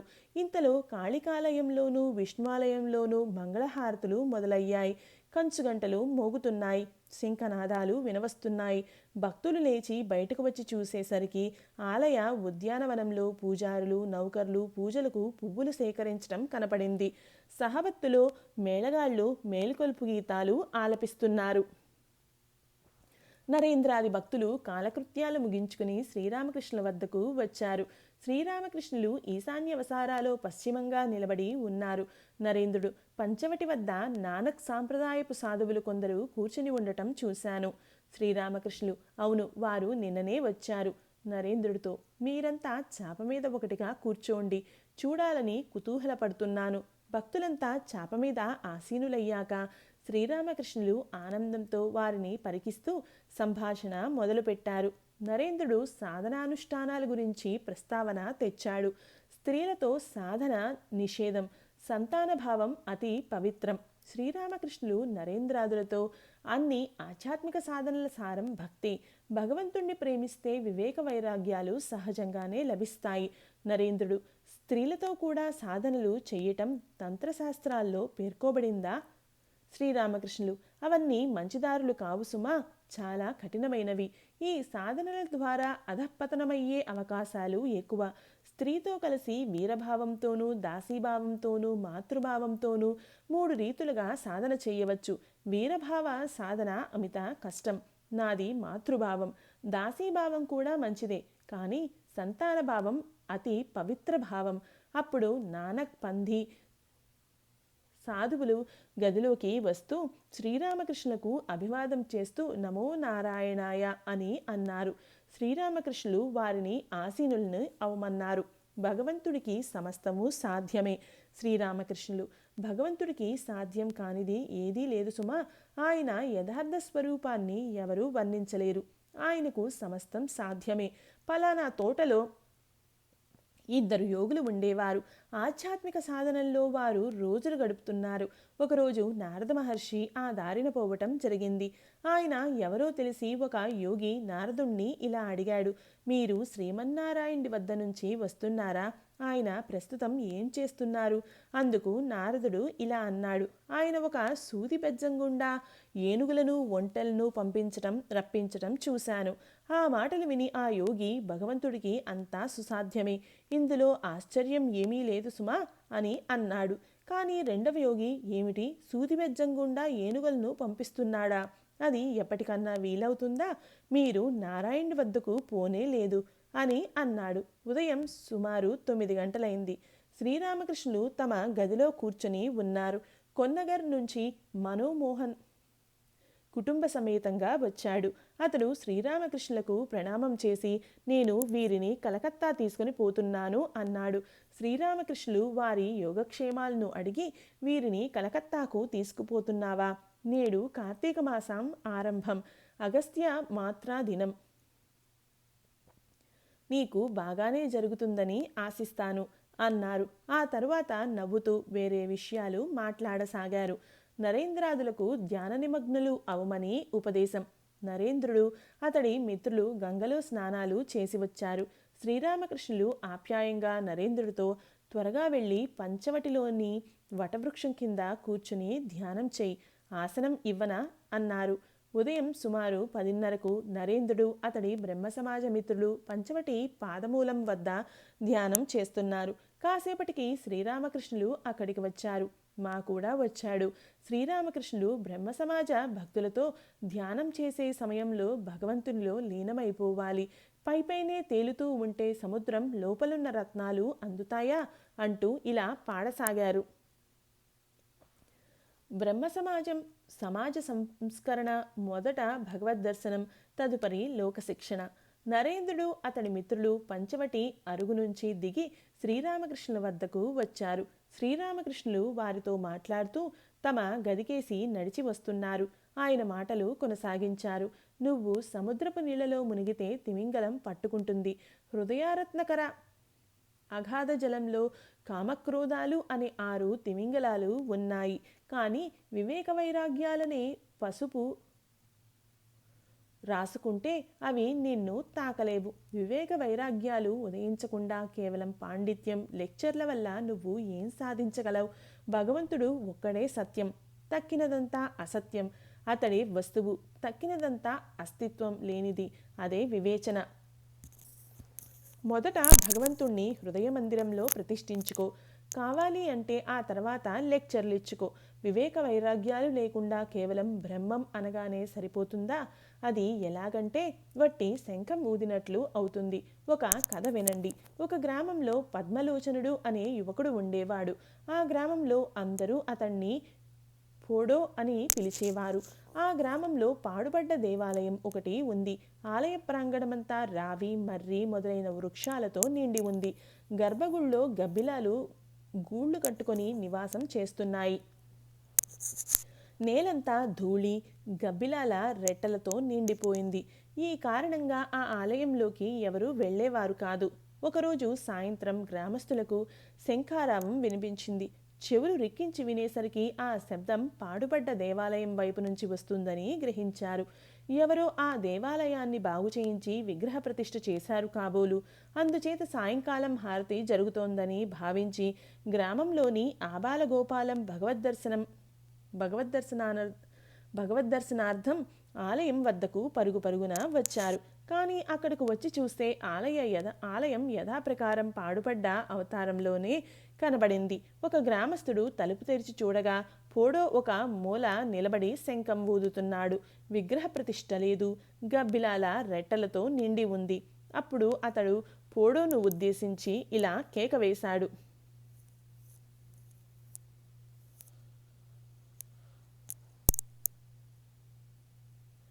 హృదయ మందిరంలో భగవంతుణ్ణి ప్రతిష్ఠించాలి అనుకుంటే, ఆయన్ను పొందాలి అనుకుంటే కేవలం భూ అని శంఖం ఊదితే ఏమిటి ప్రయోజనం? కాబట్టి మొదట మనస్సును శుద్ధి చేయి. మనస్సు పరిశుద్ధమైతే భగవంతుడు ఆ పవిత్రమైన ఆసనంలో వచ్చి కూర్చుంటాడు. గబ్బిలాల రెట్టలు ఉంటే దేవుణ్ణి ప్రతిష్ఠించలేం. 11 గబ్బిలాలంటే 11 ఇంద్రియాలు. ముందు మాధవుణ్ణి ప్రతిష్ఠ చేయి. ఆ మీదట ఇష్టముంటే ఉపన్యాసాలు ఇవ్వు. ముందు మునక వేసి రత్నాలను వెలికి తీసుకురా. ఆ తర్వాతనే ఇతర పనులు సుమా. మునక వేయటానికి సిద్ధపడరు. సాధన లేదు, భజన లేదు, వివేక వైరాగ్యాలు లేవు. చిలక పలుకుల మాదిరి 2 మాటలు నేర్చి వెంటనే లెక్చర్లు ఇవ్వటమే. ఇతరులకు ఉపదేశించటం చాలా కష్టం. భగవద్దర్శనం అయినాక భగవదాదేశాన్ని పొందినప్పుడు లోకులకు బోధించవచ్చు. అవిద్యా స్త్రీ ఆంతరంగిక భక్తితో సర్వం వశమవుతుంది. ఇలా మాట్లాడుతూ శ్రీరామకృష్ణులు ఉత్తరం వైపు వసారాలోనికి వచ్చి నిలబడ్డారు. మా పక్కనే నిలబడి ఉన్నాడు. శ్రీరామకృష్ణులు మాటిమాటికి వివేక వైరాగ్యాలు లేనిదే భగవంతుణ్ణి పొందలేరు అంటూ ఉండటం విని మా తనలో ఇలా అనుకోసాగాడు. వివేక వైరాగ్యాలు అంటే కామినీ కాంచనాలను త్యజించటమా? మాకు వివాహమైంది. వయస్సు 28 సంవత్సరాలు. కళాశాలలో చదివి ఆంగ్ల విద్యను అభ్యసించాడు. మా శ్రీరామకృష్ణులతో, నువ్వు నిరాదరిస్తున్నావు, నేను ఆత్మహత్య చేసుకుంటాను అని భార్య బెదిరిస్తే ఏం చెయ్యాలి? శ్రీరామకృష్ణులు గంభీరంగా, అలాంటి భార్యను పరిత్యజించాలి. ఆత్మహత్య చేసుకోనివ్వు, మరేదైనా చేసుకోనివ్వు. భగవన్మార్గంలో అడ్డంకులు వేసే భార్య అవిద్యా స్త్రీ. ఈ మాటలు విని మా గాఢంగా యోచిస్తూ గోడను ఆనుకొని నిలబడిపోయాడు. నరేంద్రాది భక్తులు మౌనం పాటించారు. శ్రీరామకృష్ణులు భక్తులతో మాట్లాడుతున్నారు. హఠాత్తుగా మా వద్దకు వచ్చి మెల్లగా అతడితో ఇలా అన్నారు: భగవంతుని పట్ల యథార్థమైన ప్రేమ అంతరంగంలో ఉంటే రాజు, దుష్ట ప్రజలు, భార్య అంతా అతడి వశంలోకి వస్తారు. భర్తకు యథార్థమైన భక్తి ఉంటే భార్య కూడా క్రమేణా భగవన్మార్గం అనుసరిస్తుంది. భర్త తాను మంచివాడైతే ఈశ్వరేచ్ఛ వల్ల భార్య కూడా సరైన మార్గానికి వస్తుంది. మా చింతాగ్నిలో దగ్ధుడవుతున్నాడు. లోపల ఇలా అనుకుంటున్నాడు: ఆత్మహత్య చేసుకుంటే చేసుకొని నేనేం చేస్తాను? మా శ్రీరామకృష్ణులతో సంసారంలో చాలా భయం వేస్తోంది. శ్రీరామకృష్ణులు మా నరేంద్రాదులతో నిజమే. అందుకే చైతన్యులు నిత్యానందుడితో ఇలా అన్నాడు: చూడు తమ్ముడు, సంసారంలో జీవులకు గతి లేనే లేదు. మాతో ఏకాంతంలో శ్రీరామకృష్ణులు ఇలా చెప్పారు: చూడు, భగవంతుడి పట్ల శుద్ధ భక్తి కలుగకపోతే మరో గతి లేనే లేదు సుమా. భగవల్లాభం పొందాక సంసారం చేసిన భయం లేదు. అప్పుడప్పుడు ఏకాంత ప్రదేశాలకు వెళ్ళి సాధనల ద్వారా శుద్ధ భక్తిని సముపార్జిస్తే సంసారంలో ఉన్నప్పటికీ భయం లేదు. చైతన్యులకు గృహస్థ భక్తులు ఉండేవారు. వారు నామమాత్రం గృహస్థులు, అనాసక్తులై ఉండేవారు. మధ్యాహ్నమైంది. ఆలయంలో పూజలు ముగిశాయి. నైవేద్యం సమర్పించారు. ఆలయం తలుపులు మూసేశారు. శ్రీరామకృష్ణులు భోజనానికి కూర్చున్నారు. నరేంద్రాది భక్తులు నాడు శ్రీరామకృష్ణులతో కలిసి ప్రసాదం స్వీకరించారు. షష్ఠ పరిచ్ఛేదం. దక్షిణేశ్వరంలో మా ప్రభృతులతో శ్రీరామకృష్ణులు. ఆదివారం అక్టోబర్ 22, 1882. అప్పుడు సమయం ఉదయం 9 గంటలు. నేడు విజయదశమి. శ్రీరామకృష్ణులు దక్షిణేశ్వరాలయంలో తమ గదిలో చిన్న మంచం మీద విశ్రమించి ఉన్నారు. మా నేల మీద కూర్చొని ఉన్నాడు. అతడు శ్రీరామకృష్ణులతో మాట్లాడుతున్నాడు. కొద్ది రోజులుగా రాఖాల్ శ్రీరామకృష్ణుల వద్దనే ఉంటున్నాడు. శ్రీరామకృష్ణుల అన్నకుమారుడు రామ్లాల్, హాజ్రా అక్కడే ఉంటున్నారు. నరేంద్రుడు, భవనాథ్ అప్పుడప్పుడు వచ్చిపోయేవారు. బాబూరాం ఆయన్ను ఒకటో రెండో సార్లు దర్శించాడు. శ్రీరామకృష్ణులు: దుర్గా పూజకు మీకు సెలవులిచ్చారా? మా ఇచ్చారు. సప్తమి, అష్టమి, నవమి ఈ 3 రోజులు నేను కేశవసేన్ ఇంటికి వెళ్ళాను. శ్రీరామకృష్ణులు: అలాగా. మా దుర్గా పూజ మీద చక్కని వ్యాఖ్యానం విన్నాను. శ్రీరామకృష్ణులు: దానిని గురించి చెప్పు. మా కేశవన్ ఇంట్లో ప్రతిరోజు ఉదయం 10 లేక 11 గంటల వరకు ఉపాసన జరిగేది. ఉపాసనా సమయంలో కేశవసేన్ దుర్గా పూజను గురించి వ్యాఖ్యానం చేశాడు. అతడు ఇలా అన్నాడు: ఎవరైనా దుర్గామాతను హృదయ మందిరంలోకి తీసుకురాగలిగితే లక్ష్మి, సరస్వతి, కార్తికేయుడు అనగా కుమారస్వామి, వినాయకుడు వీరందరూ తమంత తామే అరుదెంచుతారు. లక్ష్మి అంటే సంపద, సరస్వతి అంటే జ్ఞానం, కార్తికేయుడు అంటే విక్రమం, గణపతి అంటే సిద్ధి. దుర్గాదేవి హృదయ మందిరంలోకి అరుదెంచితే ఇవన్నీ తమంత తామే వస్తాయి. శ్రీరామకృష్ణులు నరేంద్రాది ఆంతరంగికులతో. శ్రీరామకృష్ణులు కేశవ వ్యాఖ్యానాన్ని విన్నారు. మధ్య మధ్యలో ప్రశ్నలు వేశారు. అంతా విన్నాక మాతో ఇలా అన్నారు: నువ్వు ఇక్కడకు అక్కడకు పోకుండా తిన్నగా ఇక్కడికే రా. ఆంతరంగిక భక్తులు ఇక్కడకు మాత్రమే వస్తారు. నరేంద్రుడు, రాఖాల్, భవనాథ్ వీరు నా ఆంతరంగికులు. వీరు సామాన్యులు కారు సుమా. నువ్వు ఒకరోజు వీరికి ఆతిథ్యం ఇవ్వు. నరేంద్రుడు గురించి నీ అభిప్రాయం ఏమిటి? మా అతన్ని ఎంతో ఉన్నతుడిగా భావిస్తాను. శ్రీరామకృష్ణులు: నరేంద్రునిలో ఎన్ని ప్రతిభలో పరికించు. సంగీతంలోనూ చదువులోనూ గొప్ప ప్రతిభ ఉంది. పైగా జితేంద్రియుడు. వివాహం చేసుకోడట. చిన్ననాటి నుంచి భగవంతుడిపైనే మనస్సు కలవాడు. సాకారమా నిరాకారమా? చిన్మయమూర్తి ధ్యానం, మాతృ ధ్యానం. శ్రీరామకృష్ణులు మళ్ళీ మాతో సంభాషించసాగారు. ప్రస్తుతం నీ భగవచ్చింతన ఎలా సాగుతోంది? నీకు సాకారం నచ్చుతుందా లేక నిరాకారమా? మా ఇప్పుడు సాకారం వైపు మనస్సు పోవటం లేదు. కానీ నిరాకారంలోనూ మనస్సు స్థిరంగా లగ్నం చేయలేకపోతున్నాను. శ్రీరామకృష్ణులు: చూసావా, నిరాకారంలో ఒక్కసారిగా మనస్సు స్థిరం కాలేదు. ప్రాథమిక దశలో సాకారమే మంచిది. మా అలా అయితే మృణ్మయ విగ్రహాలను ధ్యానించటమా? శ్రీరామకృష్ణులు: మృణ్మయ విగ్రహాలని పలుకుతున్నావెందుకు? అవి చిన్మయ విగ్రహాలు సుమా. మా అలాగే కానివ్వండి. కానీ కాళ్ళు, చేతులు మొదలైన అంగాలనన్నీ ధ్యానించాలి కదా. ప్రాథమిక దశలో రూపధ్యానం చేయకుంటే మనస్సు స్థిరం కాదని మీరు చెప్పారు కదా. దీన్నే ఆలోచిస్తున్నాను. భగవంతుడు నానా రూపాలను ధరిస్తాడు కదా. అలా అయితే కన్నతల్లి రూపాన్ని ధ్యానం చేయవచ్చా? శ్రీరామకృష్ణులు: చేయవచ్చు. తల్లి గురువు, తల్లి బ్రహ్మస్వరూపిణి. మా మౌనం వహించాడు. కొంతసేపు అయ్యాక మళ్ళీ మా ఇలా అడిగాడు: నిరాకార ధ్యానంలో ఎలాంటి అనుభూతి కలుగుతుంది? దాన్ని వర్ణించ వీలవుతుందా? శ్రీరామకృష్ణులు కాసేపు యోచించి, అది ఎలాగో తెలుసా అంటూ కాసేపు మౌనంగా ఉన్నారు. తరువాత సాకార నిరాకార దర్శనానుభూతులను గురించి మాకి కొన్ని మాటల్లో తెలిపారు. శ్రీరామకృష్ణులు: చూడు, దీనిని విశేషంగా అర్థం చేసుకోవాలి అంటే సాధనలు ఆవశ్యకం. అది ఎలాగంటే, తాళం వేసి ఉన్న ఇంట్లో నుంచి నిధులను తీసుకోగోరితే తాళం చెవిని వెదకి తీసుకురావాలి. తాళం తీసి లోపలకు వెళ్ళాలి. ఆ పైన నిధులను కళ్ళారా చూడగలవు. మనస్సులో ఇదిగో తాళం చెవిని తెచ్చాను, ఇదిగో తలుపు తెరిచాను, పెట్టే తాళం పగలగొట్టి నిధులను గైకొన్నాను అని ఊహిస్తూ నిలబడితే ప్రయోజనం ఏమీ లేదు. కావలసింది సాధన సుమా. సప్తమ పరిచ్ఛేదం. భగవంతుడు అనంతుడు, శ్రీరామకృష్ణులు అనంతులు. అన్నీ మార్గాలే. బృందావన దర్శనం. జ్ఞానుల దృష్ట్యా అవతారాలు అసంఖ్యాకం. కుటీచుడు తీర్థయాత్రలు ఎందుకు? జ్ఞానులు నిరాకారాన్ని ధ్యానిస్తారు. వారు అవతారతత్వాన్ని అంగీకరించరు. అర్జునుడు శ్రీకృష్ణుణ్ణి నువ్వు పూర్ణ బ్రహ్మానివి అని స్తుతించాడు. అప్పుడు శ్రీకృష్ణుడు అర్జునుడితో ఇలా అన్నాడు: నేను పూర్ణ బ్రహ్మాన్ని అవునో కాదో తెలుసుకుంటావుగాక, నువ్వు నాతోరా. ఇలా అంటూ ఒక చోటుకు తోడ్కొని వెళ్ళి, నువ్వు ఏం చూస్తున్నావు అని అడిగాడు. అందుకు అర్జునుడు ఇలా అన్నాడు: నేను ఒక మహావృక్షాన్ని చూస్తున్నాను. ఆ వృక్షం మీద నల్ల నేరేడు పండ్ల మాదిరి గుత్తులు గుత్తులుగా వేలాడుతున్న లెక్కలేనన్ని పళ్లను చూస్తున్నాను. అప్పుడు కృష్ణుడు అతడితో ఇలా అన్నాడు: అర్జున, ఇంకా కాస్త దగ్గరికి వచ్చి చూడు. అవి అసంఖ్యాకాలైన నేరేడు పళ్ళ గుత్తులు కావు సుమా. లెక్కలేనన్ని నా వంటి కృష్ణులు చెట్టు నిండా వేలాడుతున్నారు. అంటే ఆ పూర్ణ బ్రహ్మ సదృశ్యమైన వృక్షంలో అసంఖ్యాకాలైన అవతారాలు వస్తున్నవి పోతున్నవి. కబీరుదాసుకు నిరాకారం మీద ఎంతో నిష్ట ఉండేది.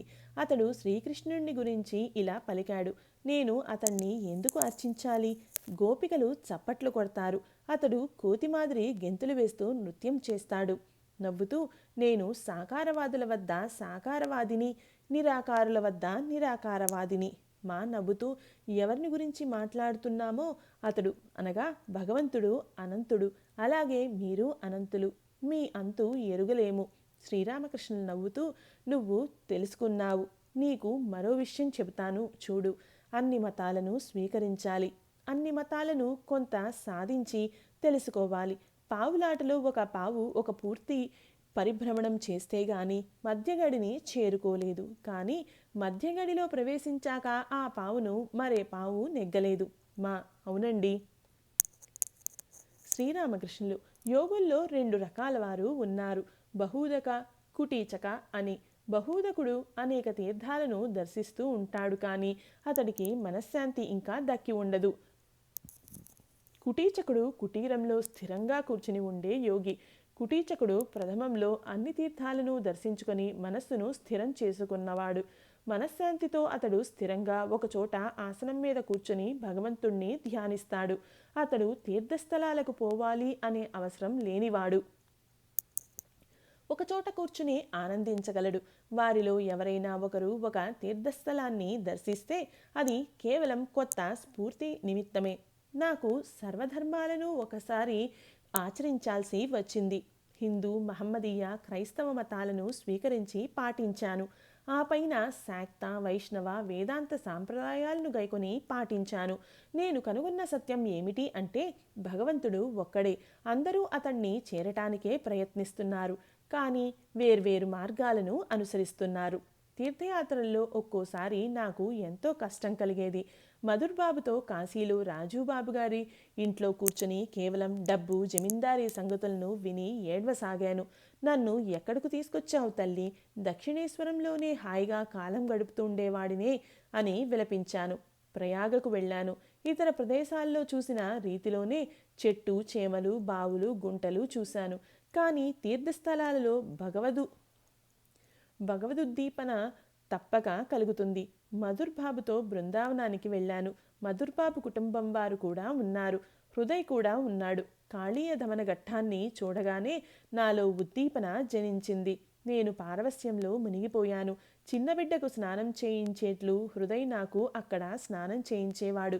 సాయంత్రాలు యమునా నదీ తీరానికి షికారుకు వెళ్ళేవాడను. మేతకు వనానికి పోయి తిరిగి వస్తున్న గోవులను చూడటంతోనే నాకు ఆ కృష్ణుడి భావోద్దీపన కలిగి పిచ్చివాడి మాదిరి కృష్ణుడెక్కడా కృష్ణుడెక్కడా అంటూ కేకలు పెడుతూ పరుగులు పెట్టేవాణ్ణి. పల్లకీలో ఎక్కి శ్యామకుండం రాధాకుండం దారిన పోయాను. గోవర్ధనగిరి కళ్ళపడగానే పల్లకీ దిగి వెంటనే ఒక్క పరుగున పోయి కొండ మీద నిలబడ్డాను. పూర్తిగా బాహ్య స్మృతిని కోల్పోయాను. అప్పుడు ఆ కొండ ప్రాంతవాసులు నన్ను కొండ మీద నుంచి దింపారు. ఆ దారి పొడవునా పచ్చిక బయళ్ళు, చెట్లు చేమలు, వేళ్ళు అన్నింటినీ చూస్తూ బాహ్య చైతన్యం కోల్పోయాను. కన్నీళ్లతో వస్త్రాలు తడిసిపోయాయి. పల్లకిలో కూర్చొని ఓ కృష్ణ, అన్నీ ఉన్నవి కానీ నువ్వు మాత్రం కనబడటం లేదే అని మనస్సులో అమిత వేదనతో నోటమాట పెగిలేది కాదు. హృదయ్ పల్లకి వెంటే నడిచేవాడు. పల్లకి బోయిల్ను జాగ్రత్తగా తీసుకెళ్లమని హెచ్చరించేవాడు. గంగామాయి ఒక భక్తురాలు నన్ను అమితంగా అభిమానించేది. ఆమె కడు వృద్ధురాలు. నిధువనం వద్ద ఒక కుటీరంలో ఒంటరిగా నివసిస్తూ ఉండేది. నా భావాన్ని నా స్థితిని పరికించి సాక్షాత్తు రాధాదేవి మానవదేహం దాల్చి వచ్చింది అని పలికేది. నన్ను ఆమె దులాలి అని సంబోధించేది. ఆమె వద్ద ఉన్నప్పుడు నేను ఇంటికి పోవటం, స్నానం చేయటం, భోజనం చేయటం అన్నీ మరిచిపోయేవాణ్ణి.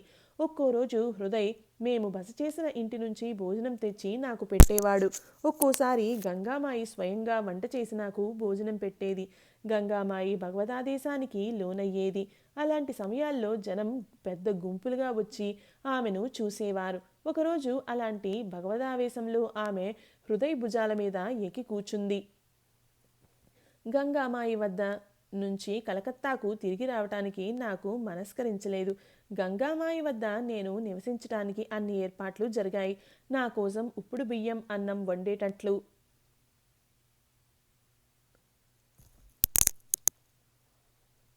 గాను కుటీరంలో ఒకవైపు గంగామాయి పడక, మరొక వైపు నా పడక ఏర్పాట్లైనాయి.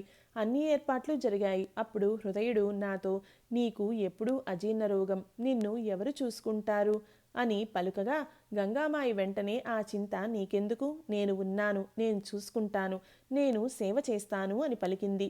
ఒకవైపు హృదయ్ నన్ను చేయి పట్టుకొని లాగుతున్నాడు. మరోవైపు గంగామాయి. ఇలా వారిద్దరూ లాగుతూ ఉంటే నా తల్లి చంద్రమణీదేవి జ్ఞాపకం వచ్చింది. అమ్మ దక్షిణేశ్వర కాళికాలయంలోని సహబత్తులో ఒంటరిగా నివసిస్తుంది కదా అని తలపుకు వచ్చింది. ఇక అక్కడ ఉండటానికి మనసొప్పలేదు. నేను పోవలసిందే అని వెంటనే గంగామాయికి చెప్పేశాను. బృందావనపు వాతావరణం నాకు ఎంతో నచ్చింది.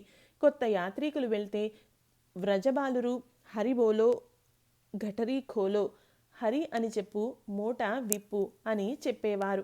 మధ్యాహ్నం 11 గంటలు అయ్యాక శ్రీరామకృష్ణులు కాళికాలయం ప్రసాదం స్వీకరించారు. మధ్యాహ్నం కాసేపు విశ్రమించి లేచి మళ్ళీ భక్తులతో సంభాషిస్తూ సాయంకాలం వరకు గడిపారు. మధ్య మధ్యలో ప్రణవనాదాన్నో లేక చైతన్య మహాప్రభు అనో ఉచ్చరిస్తున్నారు. ఆలయాలలో సంధ్యాకాల హారతులు మొదలైనాయి. నేడు విజయదశమి. శ్రీరామకృష్ణులు కాళికాలయానికి వచ్చి దేవికి ప్రణమిల్లారు. ఆ తర్వాత భక్తులు ఆయనకు పాదాభివందనాలు చేసి పాదధూళి స్వీకరించారు.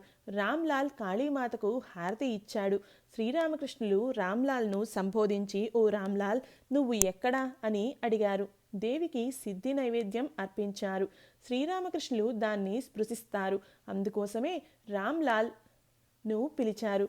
భక్తులందరికీ దానిలో కాస్త ఇవ్వమని చెప్పారు.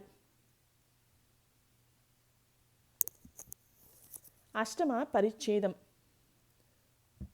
దక్షిణేశ్వరంలో బలరాం ప్రభృతులలో బలరాంకి ఉపదేశం, లక్షణాలు, సత్యసంధత, సర్వధర్మ సమన్వయం, కామినీ కాంచనాలే మాయ. మంగళవారం అక్టోబర్ 24, 1882. అప్పుడు సాయంత్రం సుమారు 4 గంటల వేళ. శ్రీరామకృష్ణులు తినుబండారాలు ఉంచిన అలమారు వద్ద నిలబడి ఉన్నారు. బలరాం బాబు మా కలకత్తా నుంచి వచ్చి ప్రణామం చేశారు. శ్రీరామకృష్ణులు నవ్వుతూ వారితో ఇలా అన్నారు: తినుబండారాలు తీసుకోవటానికి చేయి పెట్టబోయాను. ఇంతలో ఒక బల్లి నా మీద పడింది. వెంటనే చేయి వెనక్కి తీసేసుకున్నాను. అందరూ నవ్వారు. ఇలాంటివన్నీ పాటించాలో? చూడు, రాకాల్కు జబ్బు చేసింది. నా కాళ్ళు చేతులు నొప్పి పెడుతున్నవి. అసలు జరిగింది ఏమంటే, నేడు ఉదయాన్నే నిద్రలేవగానే రాకాల్ వస్తున్నాడని తలచి ఫలానా వ్యక్తి ముఖం చూశాను. అందరూ నవ్వారు. లక్షణాలు కూడా చూడాలి. ఆ రోజు నరేంద్రుడి ఒంటికంటి వ్యక్తిని తీసుకువచ్చాడు. అతడి మిత్రుడట. కన్ను పూర్తిగా గుడ్డిదేమీ కాదు. ఏది ఏమైనా నరేంద్రుడికి ఇతనితో ఎలా పొత్తు కుదిరిందో అనుకున్నాను. ఇక్కడకు ఒక వ్యక్తి తరచూ వస్తుండేవాడు. అతడు తీసుకువచ్చే తినుబండారాలను నేను నోట పెట్టుకోలేకపోయేవాణ్ణి. అతడు ఒక కార్యాలయంలో పనిచేసేవాడు. అతడి నెల జీతం 20 రూపాయలు. అబద్ధపు లెక్కలు వ్రాసి నెలకు ఇంకో 20 రూపాయలు ఆర్జించేవాడు. అతడు అబద్ధాల పుట్ట. అతడి సమక్షంలో నేను పెదవి విప్పేవాణ్ణి కాదు. ఒక్కోసారి ఆఫీస్కు ఎగనామం పెట్టి ఇక్కడే 3-4 రోజులు గడిపేవాడు. ఎందుకు తెలుసా? నేను ఎవరికైనా సిఫారసు చేసి ఏదో ఒక మంచి ఉద్యోగం ఇప్పిస్తానని అతగాడి అసలు ఉద్దేశం. బలరాం ఒక పరమ వైష్ణవ భక్తుల కుటుంబానికి చెందినవాడు. అతడి తండ్రి ఎంతో దైవభక్తి గలవాడు. ఇప్పుడు వృద్ధుడయ్యాడు. తల మీద పిలక, మెడలో తులసి పూసల మాల, చేతిలో సదా జపమాల పుచ్చుకొని జపం చేస్తూ ఉండేవాడు. ఆయనకు ఒరిస్సాలో పెద్ద జమీ ఉంది. కోఠార్లోనూ, బృందావనంలోనూ, ఇంకా కొన్ని చోట్ల రాధాకృష్ణ ఆలయాలు, సత్రాలు కట్టించాడు. బలరాం కొత్తగా రాసాగాడు.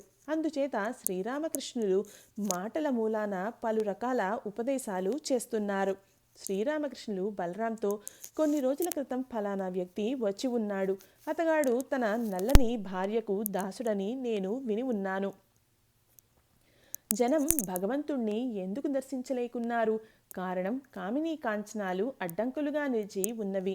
నీతో అతడు ఒక పరమహంస నా తండ్రి వద్దకు రాగా ఆయన కోడికూర పరమహంస చేత తినిపించాడు అనటం ఎంత సిగ్గుచేటు వ్యవహారం. బలరాం నవ్వాడు. నా ప్రస్తుత మనోస్థితిలో జగజ్జననికి నివేదించిన చేప పులుసు కాస్త తీసుకోగలను. మాంసం మాత్రం తినలేను. అది జగజ్జననికి నివేదించినదైనప్పటికీ. కానీ దాన్ని వేలితో మాత్రం రుచి చూడగలను. ఆమెకు కోపం రాకూడదు కదా. బర్డ్వాన్ దారిలో జరిగిన సంఘటన చూడు. నా ఈ మనోస్థితిని వివరించగలరా?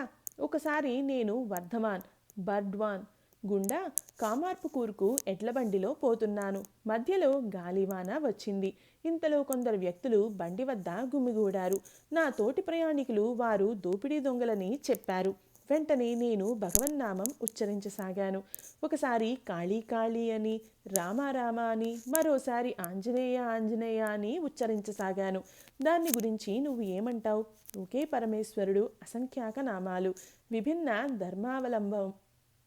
ధర్మావలంబులు లేక విభిన్న సాంప్రదాయస్తులు కేవలం వాదులాడుకుంటూ ఉంటారు అని శ్రీరామకృష్ణులు తెలియపరుస్తున్నారా ఏమిటి? శ్రీరామకృష్ణులు బలరాంతో, కామినీ కాంచనాలే మాయ. మనిషి వాటిలోనే ఎక్కువ కాలం మునిగితే ఆధ్యాత్మిక జాగరణ కోల్పోతాడు. అతడు తాను చాలా బాగున్నాను అనుకుంటాడు. పాకీవాడు అపరిశుద్ధాన్ని తలకెత్తుకొని పోతూ ఉంటాడు. కొంతకాలానికి అతడు ఆ దుర్గంధానికి అలవడిపోతాడు. భగవన్నామ గుణ సంకీర్తనలను అభ్యసిస్తూ పోతే క్రమేణా భక్తి కలుగుతుంది. మాతో భగవంతుని పవిత్రనామాన్ని ఉచ్చరించడంలో సిగ్గుపడకూడదు. లజ్జ, భయం, ద్వేషం ఈ మూడింటిని వదులుకుంటే భగవన్మార్గంలో పురోగమించలేరు. కామార్పుకూర్లో చాలా బాగా నామ సంకీర్తన చేసేవారు.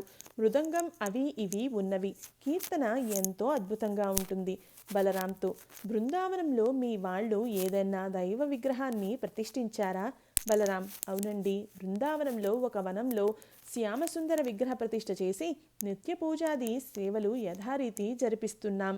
శ్రీరామకృష్ణులు, నేను బృందావనానికి వెళ్ళి ఉన్నాను. అక్కడి నిధువనం ఎంతో చక్కటి ప్రదేశం. ఇది 4వ అధ్యాయం సంపూర్ణం. ఓం సమర్థ సద్గురు శ్రీ సాయినాథాయ నమః.